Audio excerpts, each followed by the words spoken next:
Yo, what is up guys? Chaser Revelo, and in this video we're going to be breaking down point play from Nishikori versus Casper Ruud.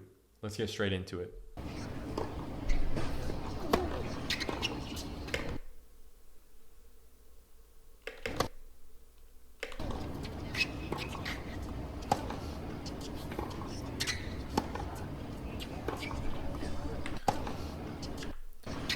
So notice how when Nishikori gets pulled out wide here on his backhand, notice, he hits one backhand cross. Casper Ruud goes inside out. He hits a good ball. Casper puts him on the run.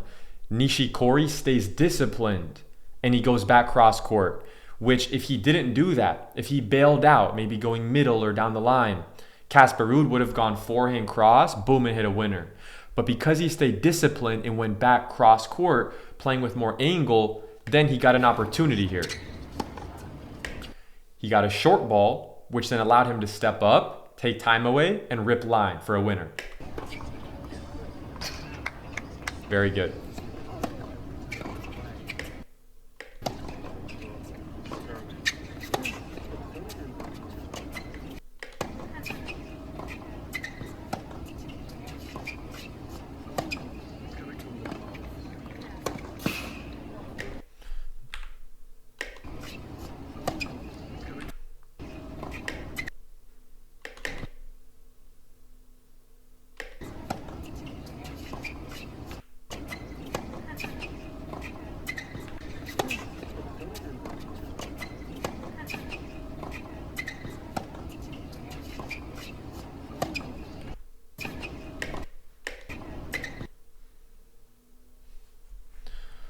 Look at how Casper Ruud is setting his racket. He's setting his racket with the edge of his racket facing forward like this. The strings are facing the side fence to the left, and his racket head here is above his wrist. Those are checkpoints that you can check to see on your backhand to see if you hit them and hit them consistently. His right shoulder blade is facing directly forward. So you can hit your backhand however you want, but if you're looking at, look, how can I optimize my backhand? Just ask yourself, do I hit these checkpoints? Does the edge of my racket face forward? Is the tip of the racket above my wrist? Is my right elbow either fully straight or almost straight? And do I turn enough that my right shoulder blade actually is facing forward? If your backhand doesn't feel great, if you're trying to optimize it, look at these specific factors and try it out. See how it works for you. I want you to look at how Casper Ruud prepares on the forehand here. He notices the ball's coming to his forehand. First thing he does, he gets his left hand, puts it on the throat of the racket. Let's see what he does next. The ball bounces. Let's go back again. Hits the backhand. Now look at the timing here. Nishikori hits the ball. He hits the ball. It's coming. Casper Ruud is turning. He's turning his shoulders. He's keeping the left hand attached to the racket until the ball bounces. Critical step there. Most players, they don't do that. They just turn on their forehand, they let go, and they're swinging the racket around, waving it around like they're a cowboy in Texas. That's why they're inconsistent on their forehand. It's very simple actually. But most players think it's good enough. I've been doing this for a bunch of years. It works. Yeah, it works. Don't you want it to work great? Don't you want to optimize your technique? Right? So notice also with his left hand, he's actually having it face the back fence. So if he were to open his palm, you would actually see it going to the back fence here with his left hand. These are just very minute checkpoints that can help you create a repeatable stroke. But notice, he lets go of the racket right when the ball bounces. And when he lets go of the racket, notice how his left arm becomes parallel with the baseline. The reason why that's important is very simple. It's going to maintain your unit turn and your shoulder turn. So it's good to get the shoulders turned, get the shoulder blade set, with the left shoulder blade facing forward. But if you let go of the racket too early, or you're not even holding the racket at the beginning, what's going to happen is you're going to undo your turn too early. Oh, fuck. And I spilled my entire water, but that's and what's going to happen is you're going to undo your turn, and that's going to disconnect your shoulders, and you're going to be opening up too soon, and you're going to feel like the timing is shit. But let's continue.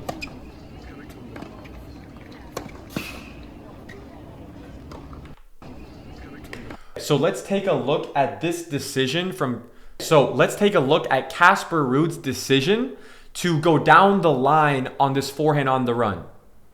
I believe this was a great idea, and I'll break down why, even though he misses it. So look, he misses the ball in the net. That's an execution error. Sure, he executed the ball, not great. But let's talk about the strategy in the decision making. And was that a good decision?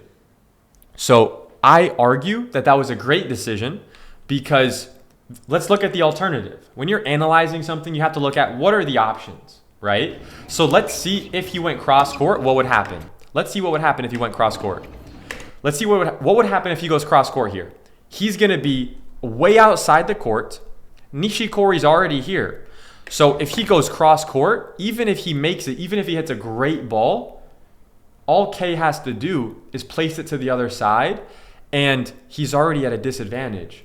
So let's say this was a very low-level tournament. He's a beginner. He's, playing some junior tournaments at a lower level, maybe 12s, 14s, something like that. Well, maybe it'd be better to go cross, because the players won't be good enough to do damage on that down-the-line ball, to put it to the other side. However, at this level, you can basically guarantee if you don't hit a good ball cross, even if he does hit a good shot cross, Nishikori's good enough to do damage to this other side. So it's worth it to pull the trigger, take risk, because if you make this shot here, you're going to win the point. It's a little harder to execute, but that's actually the highest % chance that you have at this level to win the point. So the higher level you get, you have to start analyzing risk a little bit differently and start taking a little bit more calculated risk. And this is just one simple example of how to do that. So although he missed it, it was actually a good decision from him to go down the line here. So sometimes you can win a point doing the wrong thing, and sometimes you can lose a point doing the right thing strategically.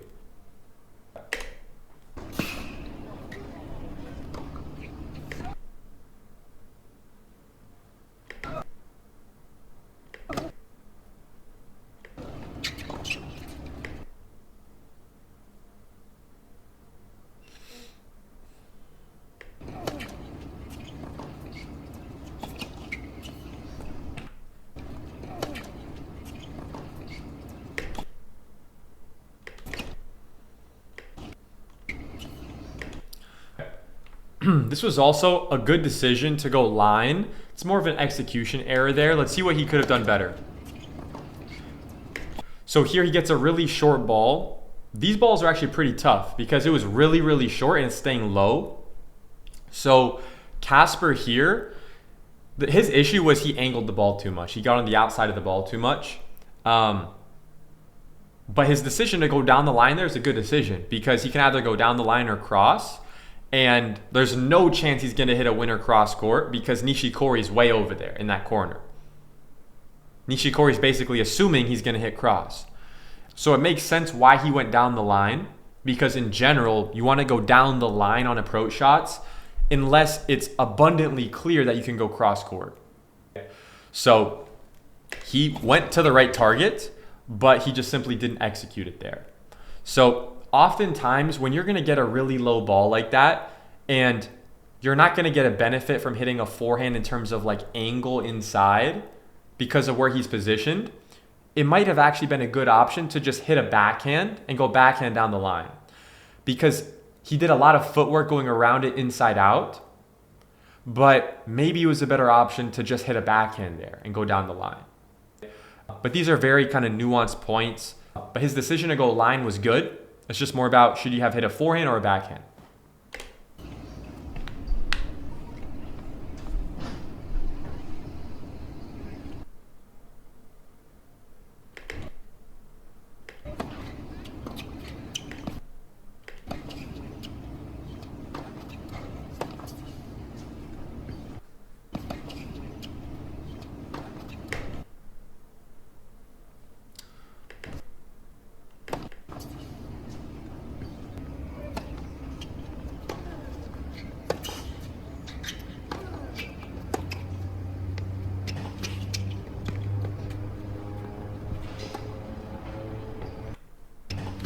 Notice what Nishikori does here. He gets an overhead. He gets an overhead. Look at what his opponent's doing. Hold up. Let's watch this again. I want to watch this in full speed. Yeah, that's good.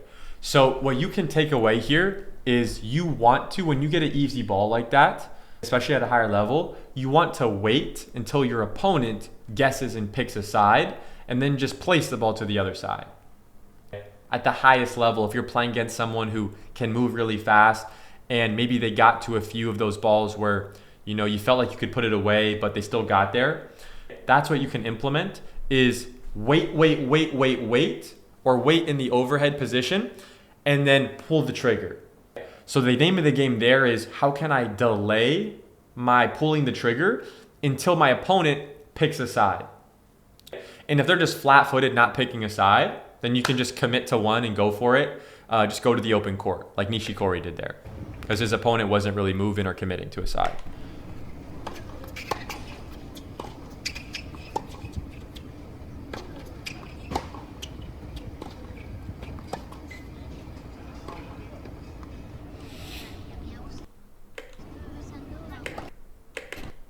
Notice wide split step.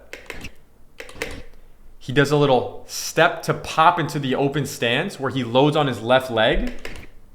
Notice how he transfers his weight onto his left leg more. Pushes off the left leg, makes contact. 1, pushes off the left. 2, makes contact. And 3, right foot touches down. Apply this to your own return. Apply it to your own return. You can see the pros doing it. You can see him doing it. He also keeps his left hand on the racket until the ball bounces.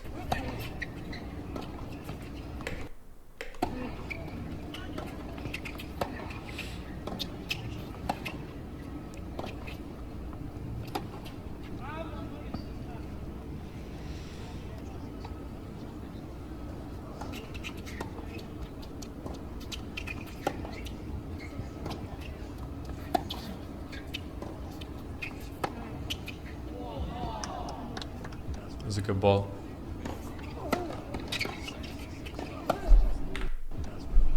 Notice how Nishikori shortens his take back and really blocks the return here. Let's take a look. Well, very wide split step. Look at the wide base he has. Pushes off the left. He basically stops the racket at contact on the backhand return. So when you're blocking it, if you're looking for a way to block the return better, stop the racket at contact.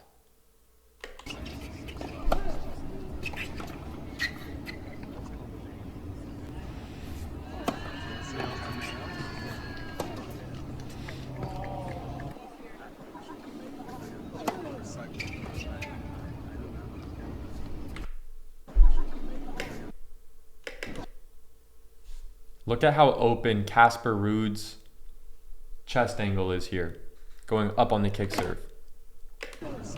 He breaks the sideline within the service box. He hits that checkpoint. And Nishikori's returning it way outside the court. He could have made that return potentially, but at least you guarantee your opponent is going to be way outside of the court, which is, from a server perspective, is one of the best things you can do.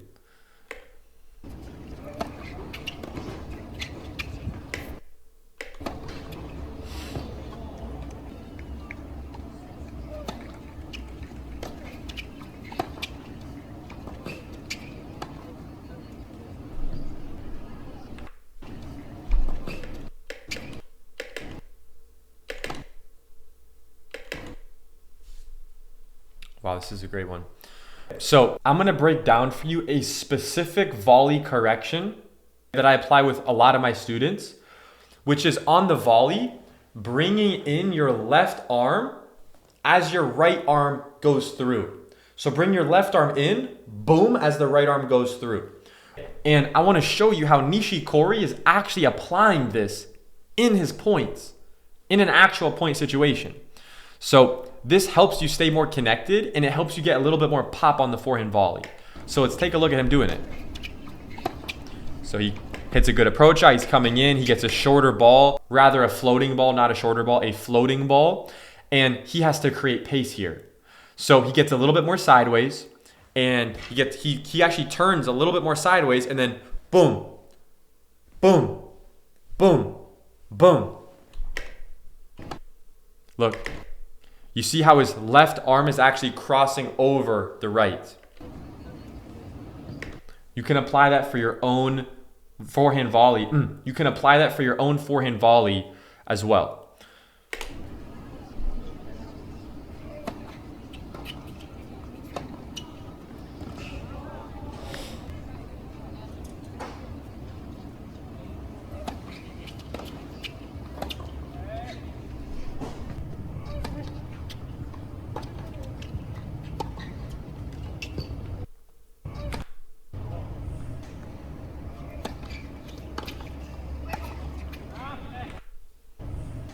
Let's see what Nishikori could have done here. The first thing I'm going to check for, if I see my student mess up like this on the first ball, is I'm going to see, did they do the footwork or did they not do the adjustment steps? Let's see. Maybe he did it. Let's check. Take a look. He hits. He split steps. He just pops out to the open stance and then misses the shot. So at this level, he can totally execute that. Maybe he can get a little bit lower, but if you're watching this and you're trying to figure out what can I learn from this, if you do this mistake, next time, try to do one or two more adjustment steps. Get in a little bit better position. Maybe you get into a better stance, right? Maybe you can actually get a little bit lower because of that new stance. So the lesson there is take more adjustment steps.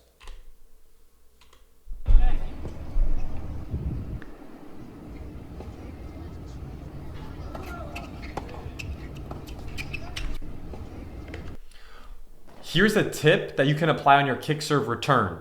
So when you're returning a kick serve, because there's a lot of spin, and usually there can be a lot of angle if you're playing a good player going out to the side, it's really important that when you're returning, you're cutting the court on the backhand side if they're hitting a kick serve to your backhand, and you're taking the ball early. So the ball doesn't have the ability to go up all the way above your strike zone.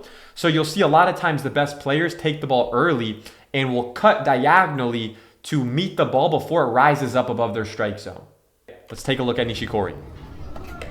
Ball rises up. He moves in a little bit, and you can see he pushes off the left. Look at where he's starting.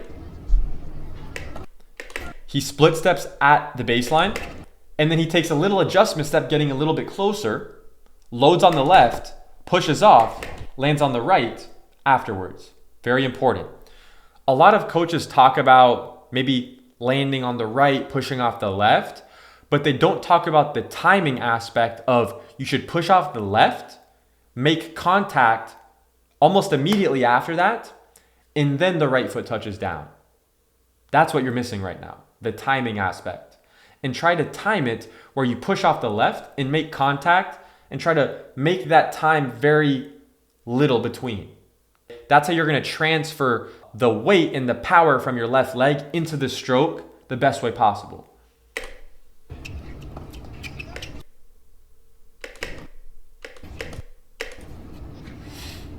Wow.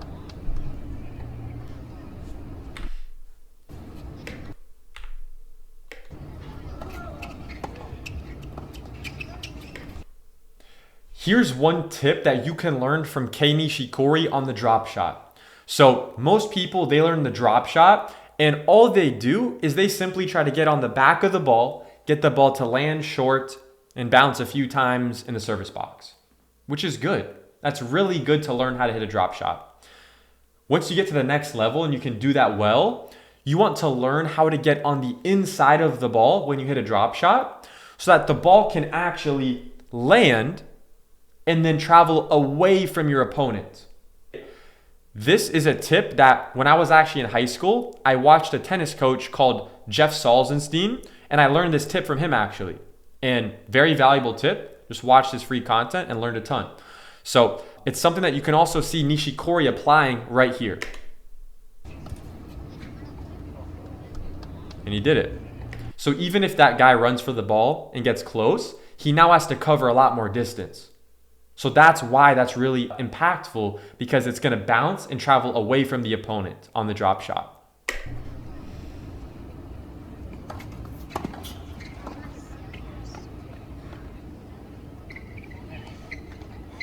What Nishikori did there, the reason why he had success there was because the ball came back really quick, so that guy didn't have enough time to prepare for the next shot.